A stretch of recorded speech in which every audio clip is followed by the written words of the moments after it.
Em nome do Pai, do Filho e do Espírito Santo. Amém.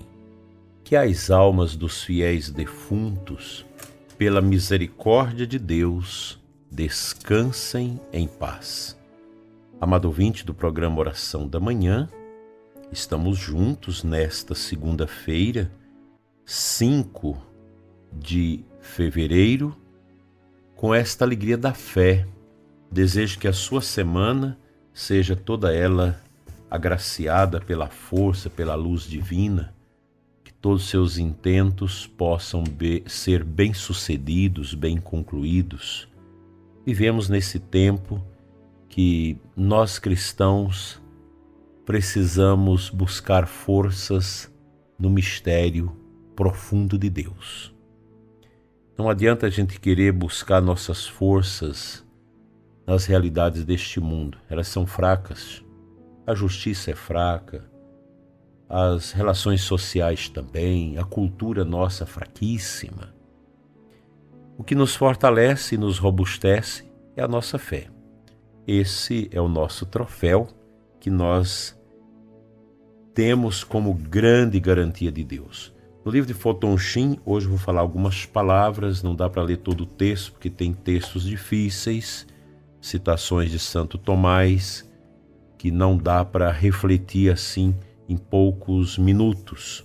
Contudo, o sentido da nossa existência e a força que necessitamos para a gente manter de pé, com altivez, está na igreja. A igreja, corpo místico de Cristo. E nosso Senhor, ele tem uma preeminência sobre a igreja, não apenas a igreja na terra, mas também a igreja em sua totalidade, incluindo os anjos e os homens, mesmo aqueles que vieram no começo do mundo. Dizer que Cristo é a cabeça de todos os homens, independente do tempo e do espaço, não significa, porém, que todos estejam relacionados com ele da mesma maneira. Santo Tomás, aqui na página 104, vai dar uma explicação citada por Fulton Sheen, de uma página e pouco, em que tem pensamentos interessantes destas conceituações que Santo Tomás faz a respeito dos que pertencem ao corpo místico de Cristo. Os anjos que estão nos céus, que estão no purgatório, que estão na terra e que estão vivendo a santidade, pertencem ao mistério do corpo místico de Cristo, cada um a seu modo. Ou segundo a sua condição, nós que ainda estamos militando neste mundo, nós estamos num corpo.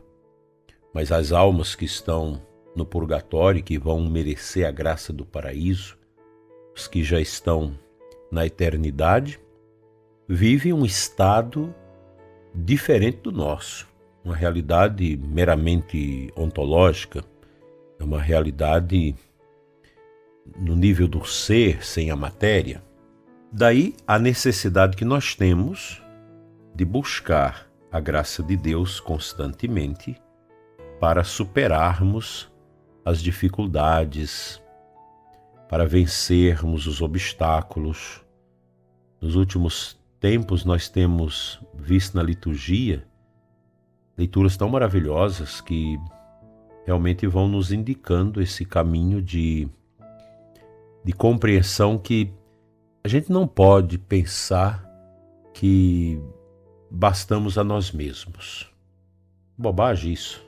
Pensar que você é tudo, que você pode tudo. Ninguém pode nada. Nós podemos muito pouca coisa nesse mundo. O mundo é muito limitado. A gente precisa muito da graça de Deus até para enfrentar os choros, as dificuldades, mas também para celebrar as alegrias. Eu gostaria que o nosso programa nos ajudasse a ver isso, que o cristão é alguém que não pertence a esse mundo. E nosso Senhor falou isso, nós não somos daqui, nós não pertencemos a esse mundo. O mundo aqui é uma prova onde nós somos chamados a cultivar as virtudes e obter de Deus a sabedoria para instruir a nossa vida, as nossas ações, tanto na família quanto no trabalho. É isso. Se a gente não tiver esta capacidade de enxergar o sentido da vida a partir da fé, fica muito difícil a existência. Daí a importância da espiritualidade. É bonito quando você encontra tantas pessoas jovens, pessoas adultas, que testemunham. Eu encontrei na espiritualidade a força. Muitas pessoas procuram a direção espiritual. Eu fico sentido de não poder atender a tantas pessoas que necessitam de assistência espiritual, de direção espiritual. É uma grande carência na igreja. A gente precisava de ter mestres espirituais para nos ajudar a compreender a vida e a viver a nossa vida de acordo. Mas infelizmente nós não conseguimos. É tão exigente o mundo, eu não consigo responder mensagem de celular, todas, e-mails. As pessoas às vezes ligam na cúria, nervosas porque o bispo não responde os e-mails. A gente não dá conta. Infelizmente não damos conta. A demanda por direção espiritual, por orientação espiritual é muito grande nos nossos tempos. Nós vemos que está crescendo o número de pessoas católicas conscientes, que querem ser católicas de verdade, e nós não temos um clero preparado para atender, para ajudar. Claro que muitos leigos de oração, que têm dom de aconselhamento, têm ajudado muito nesse sentido, rezando com as pessoas, orientando, quando não é problema de confissão, ajudando a passar o testemunho da vivência espiritual, como que eu cheguei nesse nível de espiritualidade, como você deve fazer. Então, Cristo é a cabeça da igreja, está aí na página 105, mas ele é invisível porque ascendeu aos céus. Nós vemos a cabeça da igreja agora tanto quanto que aqueles que viviam na Galileia não viam o corpo místico. Então, o povo do tempo de Jesus viu o Cristo, humanamente falando, na sua expressão material, com seu corpo. Hoje nós não vemos, mas nós o sentimos, nós o enxergamos pela fé como corpo místico, cabeça da igreja. E a razão de ser da nossa existência está nele. Em Jesus que nós encontramos a força. E Cristo não é uma ideia, não é um folclore, mas é uma pessoa, é a pessoa da Santíssima Trindade. E quem tem fé sabe relacionar com esse mistério de Deus com perfeição. Eu digo a você, prezado ouvinte, que não há outro caminho para a gente entender os nossos dramas, as nossas dificuldades fora de nosso Senhor Jesus Cristo. Não há meios outros que possam realmente atender a essas angústias que realmente nos atiçam por dentro. E é belo quando nós entendemos que o céu e a terra passarão, mas as palavras de Jesus não passam. Aquilo que Jesus ensinou para nós é verdade, é vida e vai conosco. Assim, dileto ouvinte, iniciando nossa semana de atividades, de correria, vamos ter fixo esta compreensão. Cristo, cabeça da igreja, corpo místico da igreja.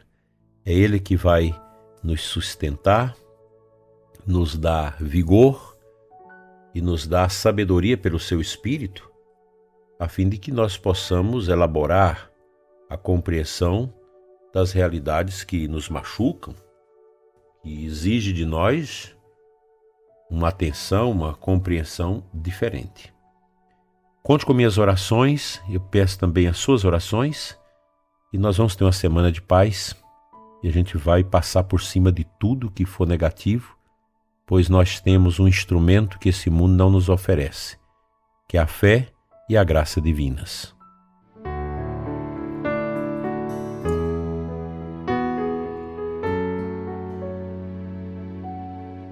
Aclamação ao Santo Evangelho desta segunda-feira, versículo 23 do capítulo 4 de Mateus.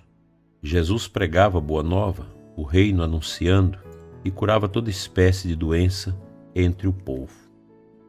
Quais são as doenças que precisamos de cura em nossos dias? Às vezes pensamos que a doença que Jesus quer curar em nós é essa doença física, e pode ser muito mais do que isso. Nós podemos ter aí a doença da descrença, do fechamento, da tristeza, da angústia, uma série de outras situações que precisam de cura. Medos. Eu tenho encontrado muitas pessoas com síndrome de medo. Medo da noite, medo do futuro. O medo não pode ser uma companhia permanente na nossa vida. Até porque Jesus diz que nós não precisamos ter medo, porque Ele venceu o mundo e Ele vai vencer o nosso medo. Nenhuma angústia de medo deve sufocar o sentido da nossa vida. Nós somos homens e mulheres da coragem. Esta coragem precisa ser recobrada no Ocidente, dominado, que está sendo destruído pela nova ordem mundial, que muita gente acha que isso é bobagem, mas está aí. Agenda Global 2030, está tudo aí. Está vindo aí o pacotão. Tudo contra a família, contra a fé, contra os valores judaicos cristãos. E nós não podemos dizer, não, eu aceito esse mundo. De maneira alguma. Nós cristãos estamos no mundo para sermos uma luz para esse mundo. Não para deixar esse mundo entrar dentro de nós, dentro da nossa igreja, e tirar a real paz que nós devemos ter no coração. Te convido agora a orarmos.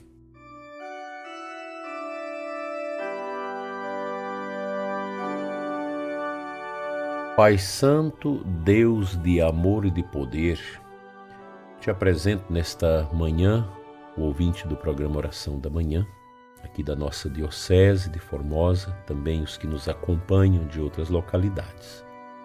Senhor, rogo-te com humildade e mansidão. Derrama uma bênção especial na vida do ouvinte que ora comigo nesta manhã. Abençoa as famílias que estão tomando seu café para sair para o trabalho. Abençoa os que nos acompanham em seus veículos, os que ainda deitados na madrugada rezam conosco. Senhor, que este programa tão pobre, tão simples, seja para todos uma fonte de esperança, de confiança e de retidão. Deus encha, prezado ouvinte, sua alma de santa bondade. Amém. Pela intercessão de Nossa Senhora da Boa Morte, venha sobre você e todos os seus a bênção de Deus Todo-Poderoso, Pai, Filho e Espírito Santo. Amém. Te convido, prezado ouvinte, a estarmos juntos logo mais às 21 horas no programa Eclésia Santa, uma catequese sobre as coisas da igreja a partir do catecismo. Venha participar conosco às 21 horas, não perca. Grande abraço, tenha um dia abençoado e na luz.